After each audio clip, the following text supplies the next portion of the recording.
Vamos começar a nossa aula de número 7 sobre a ciência dos árabes, um enlace teológico e mercantil de culturas. A cultura dos antigos, ela estava esquecida entre os europeus e sua preservação se deu sob quase inteira responsabilidade de bizantinos e árabes após a queda do Império Romano. Esses últimos, os árabes, não apenas conservaram essa cultura dos antigos, como ainda a transformaram à luz da sua fusão com outras culturas antigas como a persa, a hindu, a chinesa, a egípcia e a babilônica.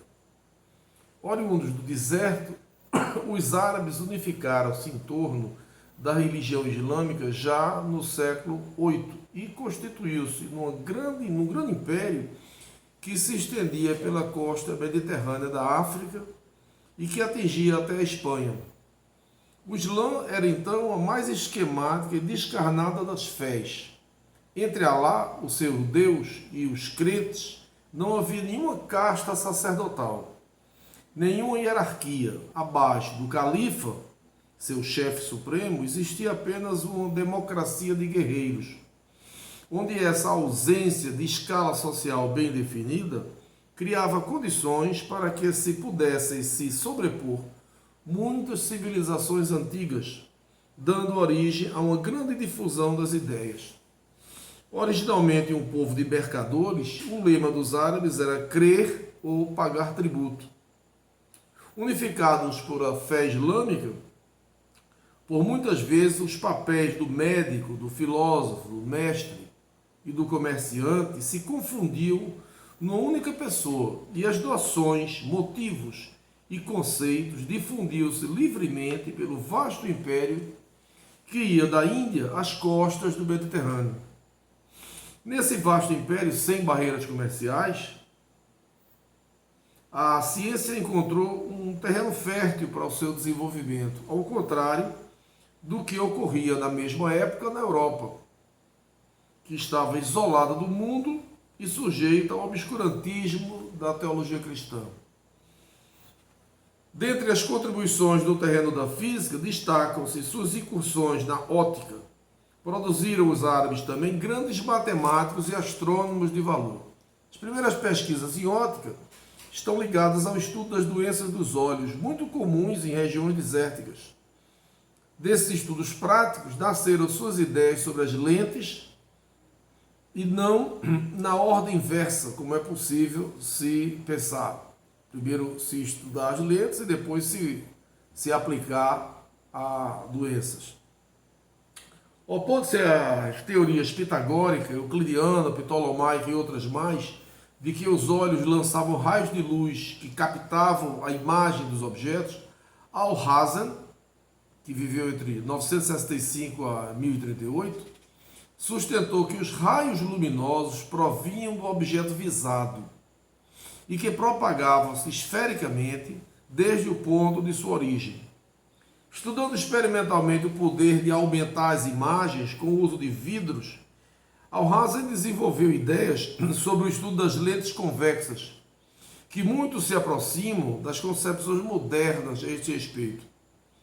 Ele mostrou que a lei da refração de Ptolomeu, bem mais antiga, que não envolvia senos, cossenos, não envolvia trigonometria.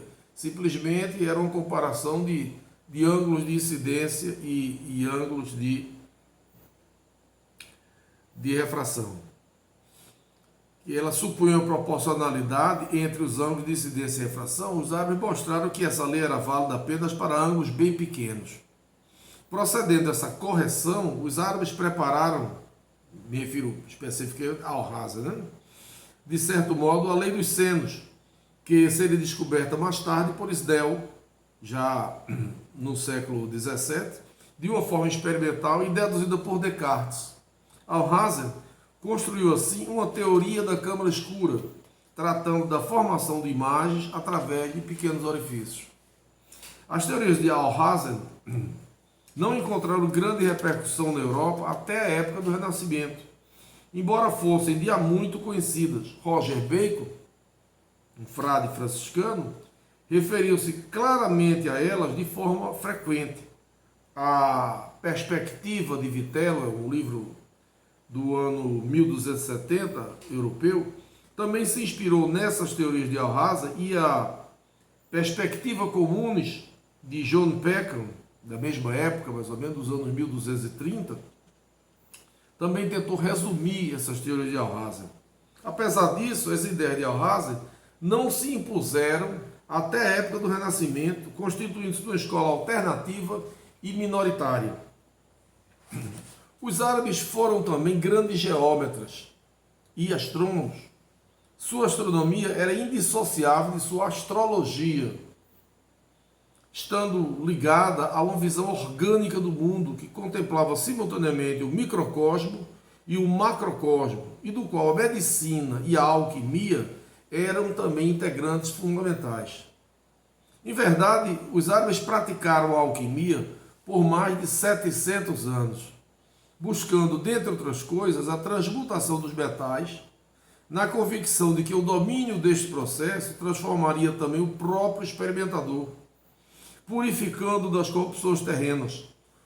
Porquanto revestida de diversos aspectos místicos, é notável a ideia de que existia uma não neutralidade, uma mútua interferência entre o experimentador e o experimento. A ideia de que o observador é parte integrante do fenômeno observado, interferindo sobre ele, principalmente em se tratando de algo da escala microscópica, é uma das coisas mais caras ainda hoje à física moderna. Eu não estou, com isso, entretanto, afirmando aqui nenhuma antecipação do conhecimento atual por parte de possíveis gênios árabes à margem do seu tempo. Muito menos creio na repetição histórica de acontecimentos, pois, como dizia Marx no 18 Brumário, né, Hegel observa em suas obras que todos os fatos e personagens de grande importância da história do mundo ocorrem, por assim dizer, duas vezes. Mas, como dizia Marx, né, ele se esqueceu de acrescentar a primeira vez como tragédia e a segunda vez como farsa. Então, eu não estou querendo dizer que houve uma antecipação e daí houve uma repetição de fatos históricos, absolutamente. O que eu pretendo apenas destacar é que certas ideias, como da aceitação da relação observador-observado, e outras foram extremamente difíceis de serem aceitas em determinados momentos históricos e em determinadas culturas, enquanto em outro tempo e local essas mesmas ideias encontraram fácil aceitação. O que daí pode-se depreender é que o desenvolvimento de certas concepções e a legitimação social das mesmas, como o conhecimento válido, passa necessariamente por opções de natureza ideológica, que só um aprofundamento do quadro social em que surgiram pode esclarecer. Isso torna-se tanto mais evidente quando se estuda, por exemplo, a astronomia, a matemática, a cosmologia e mesmo a alquimia dos árabes. Se a aceitação da possibilidade de transmutação de elementos é algo que só foi aceito e concretizado em pleno século XX, a idealização mística e a perseguição desse ideal já se encontram nas obras alquímicas dos árabes. Eles formularam uma teoria segundo a qual as coisas, em particular os metais, formavam-se da interação de dois princípios. Aí encontram-se influências de antigas concepções chinesas do princípio de Yang e Yin. Os alquimistas árabes, embora adotassem a teoria grega dos quatro elementos, eles acreditaram igualmente na possibilidade de transmutar o metal pela modificação quantitativa de sua constituição elementar. Isso é interessantíssimo, né? Suas concepções cosmogônicas, quer dizer, em relação à origem do universo, né, e a sua matemática também, foram profundamente influenciadas pelo pensamento hindu. Eles desenvolveram uma teoria atômica na qual não apenas a matéria, mas também o espaço e o tempo eram atômicos, sendo este último, o tempo, constituído de indivisíveis agoras. Essa ideia de atomizar o tempo era nitidamente de origem hindu e carregava a possibilidade de renascimento do mundo a cada instante, fora de qualquer ligação causal. por ser um ato gratuito de criação.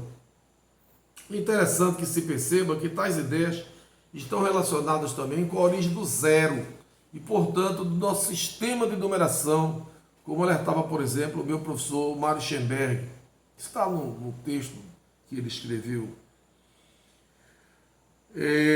Na cosmologia hindu havia o que se chamava de dia e noite de Brahma, instantes em que o universo seria destruído e recriado.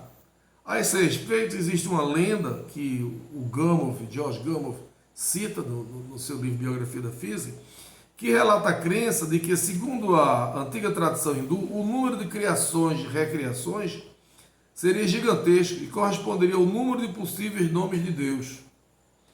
Rezava essa lenda que, no momento da criação, Deus havia colocado na torre de Brahma 3 agulhas de diamante.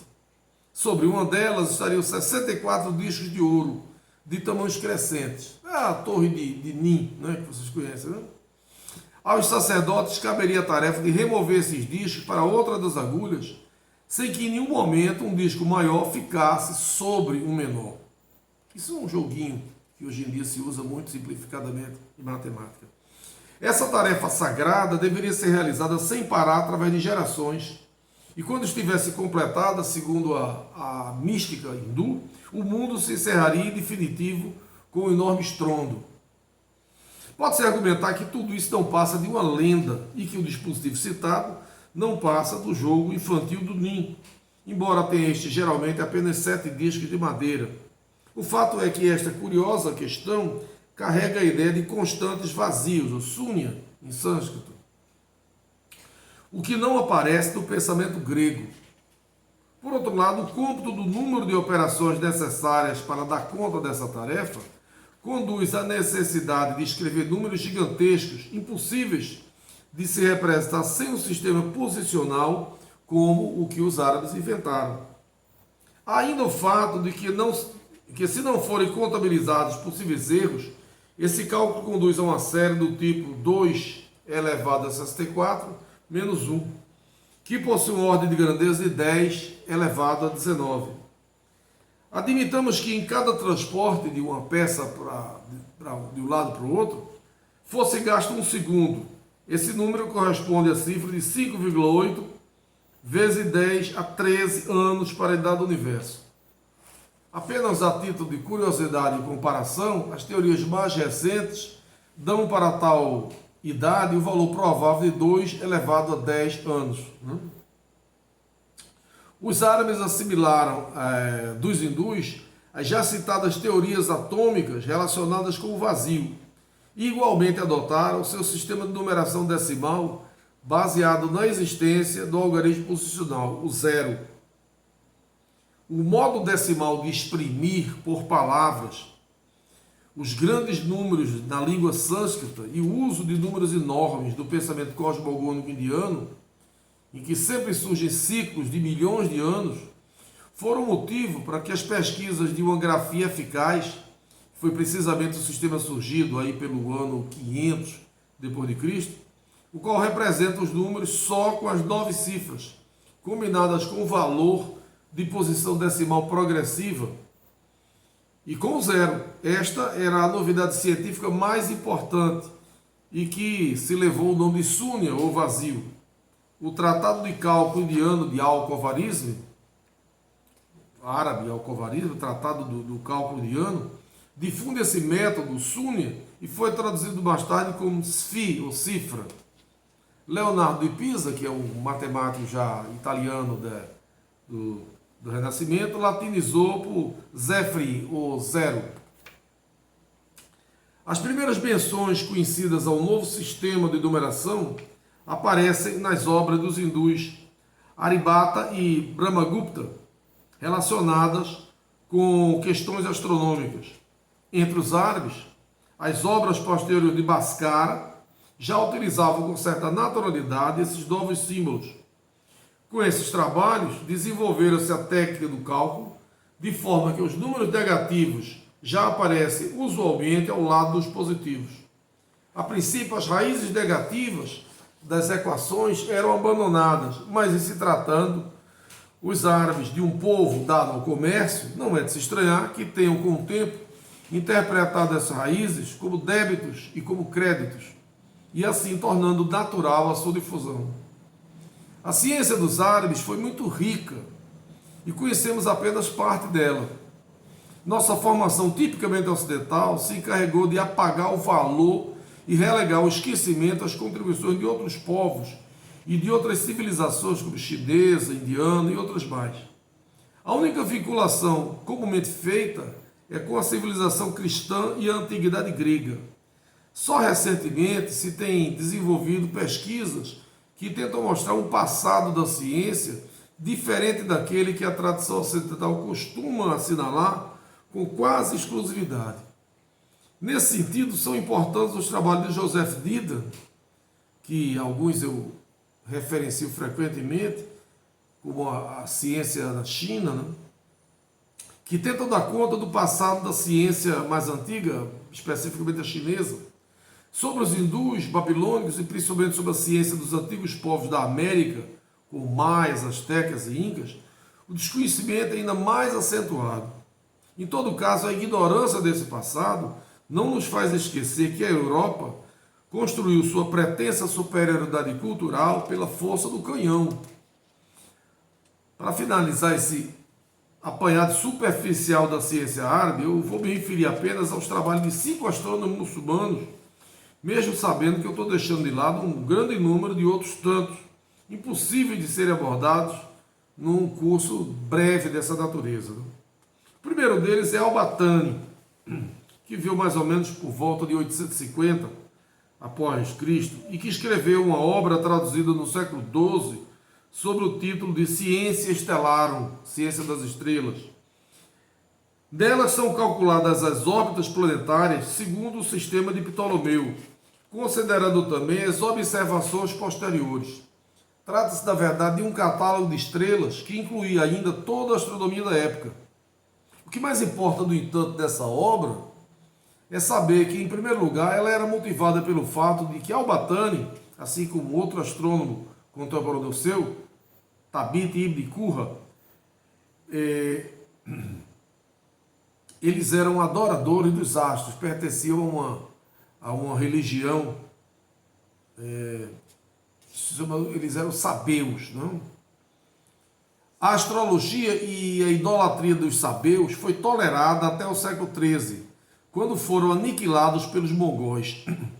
O segundo fato que nos interessa nessa obra de Al-Batani é saber que ela obteve, para a obliquidade da eclíptica, a inclinação da órbita da Terra em relação ao entorno do Sol, e também para a precessão dos equinócios, valores bem mais exatos que os de Ptolomeu da Antiguidade. E para isso, muito contribuiu a sua descoberta dos árabes, né, de que a excentricidade do Sol apresentava variações. Isso, em termos modernos, de que a excentricidade apresenta variações, equivale a dizer que a órbita da Terra é uma elipse variável, o que o próprio Kepler, muito mais tarde, não chegou a se dar conta, que a elipse era variável. Suas ideias, porém, me refiro a Al-Batani e a Tabit ibn Qurra, suas ideias, porém, não encontraram nenhuma ressonância posterior. Tabit ibn Qurra apresentou uma nova teoria da precessão dos equinócios. Construiu a chamada teoria da trepidação, segundo a qual os equinócios não progridem constantemente ao longo da eclíptica, mas são dotados de um movimento.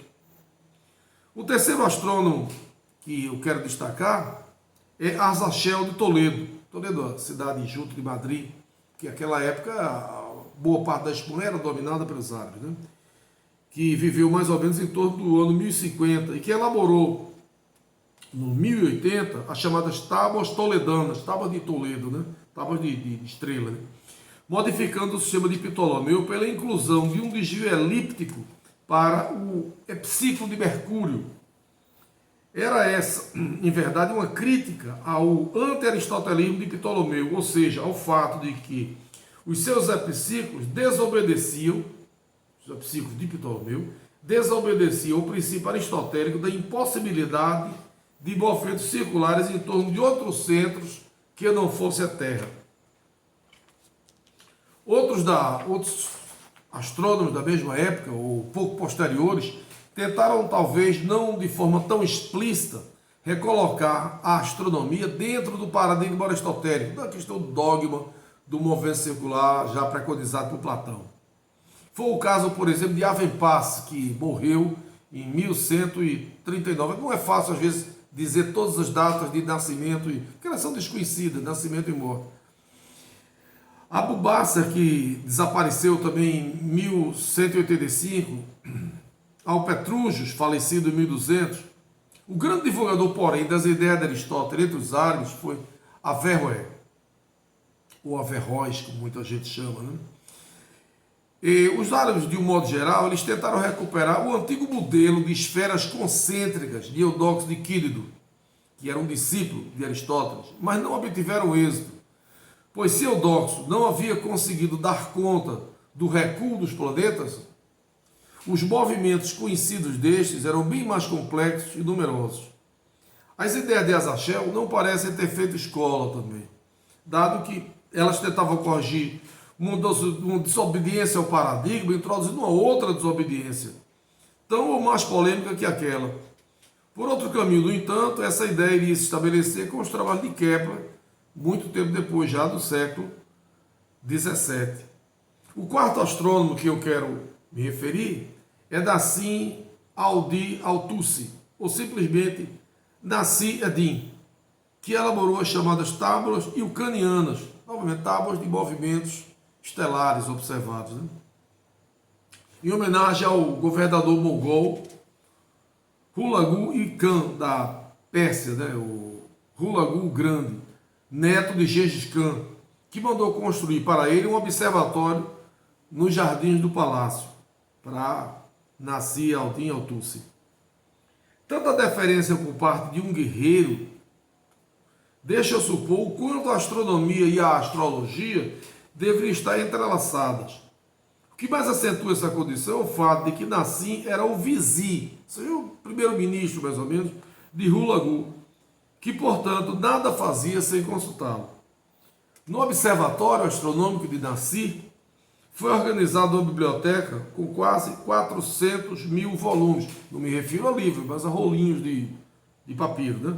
E outros astrônomos foram trazidos para trabalhar com ele de todas as partes do mundo. Dentre estes, da China, da Espanha, escreveram um trabalho sobre os calendários chineses. Por essa mesma época, a Europa mal começava a desenvolver o comércio e também as suas próprias cidades. A quem chama de bárbaros essa época é, portanto, uma clara opção ideológica. Se dizer bárbaro, na verdade, a conotação é aqueles que viviam fora do Império Romano. A conotação de poucos civilizados é uma conotação completamente ideológica.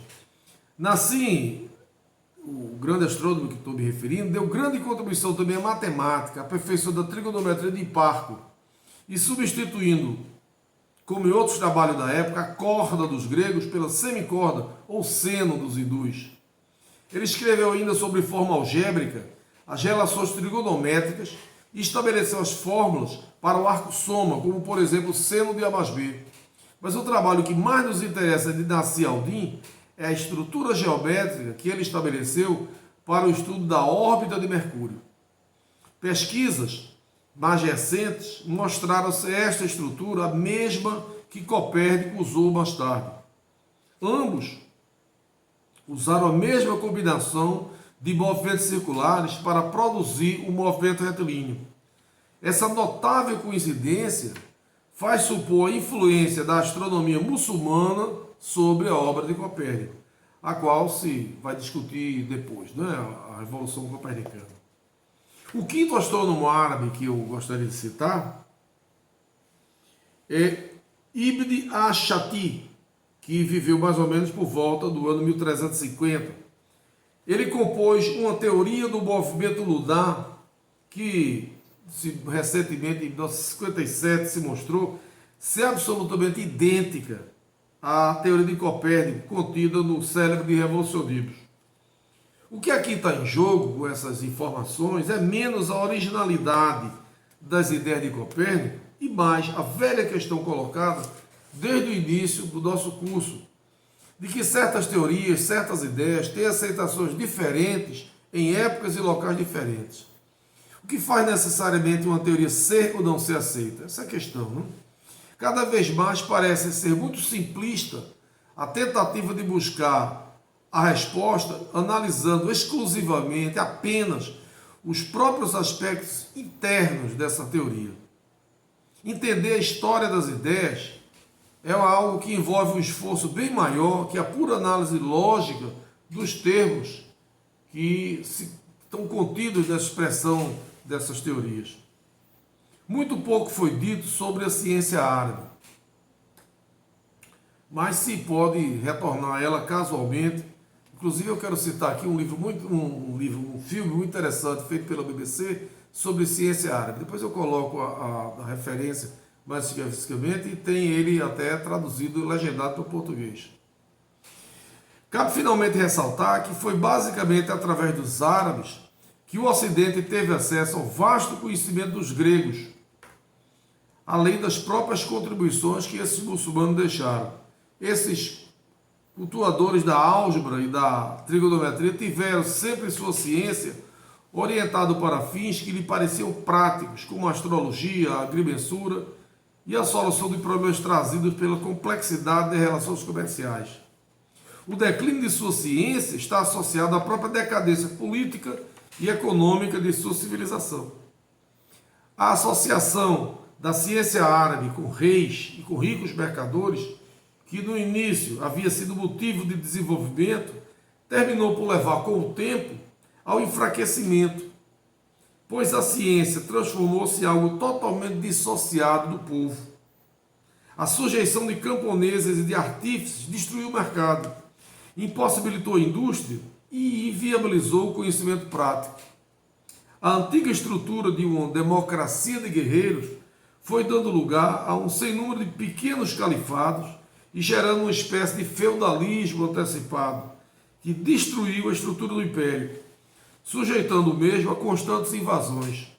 Por volta do século XII, o decadente império árabe passa a ser invadido pelos europeus, estes sim, os bárbaros da época, que a história oficial registra de forma distorcida como o movimento das cruzadas.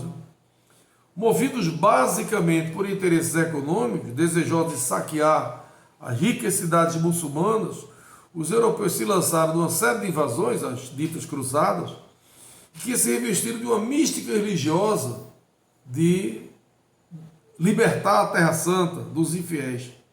Até é possível acreditar que dentre os cruzados muitos fossem realmente movidos por motivos religiosos, mas estes não eram com certeza os principais motivos dos reis e dos príncipes, e muito menos os desejos da igreja, empenhada em construir o seu poder. Do século XII ao século XV, o Império Árabe foi lentamente agonizando e com ele a sua ciência. As invasões mongóis e turcas, ao final desse período, vieram pôr um termo no que outrora havia sido uma próspera civilização. E essa ciência árabe ela vai ser revigorada através dos textos que vão ficar em parte da Espanha e também em parte vão ficar do domínio turco e Constantinopla. Esse é um período já que esses trabalhos vão ser resgatados dos árabes e com isso também a cultura dos antigos romanos e principalmente dos gregos vai ser resgatada já do período da Renascença ou do Renascimento. Numa época que vai dar continuidade ao que se chama de Revolução Científica do século XVII, que nós vamos discutir em uma aula posterior. Ok?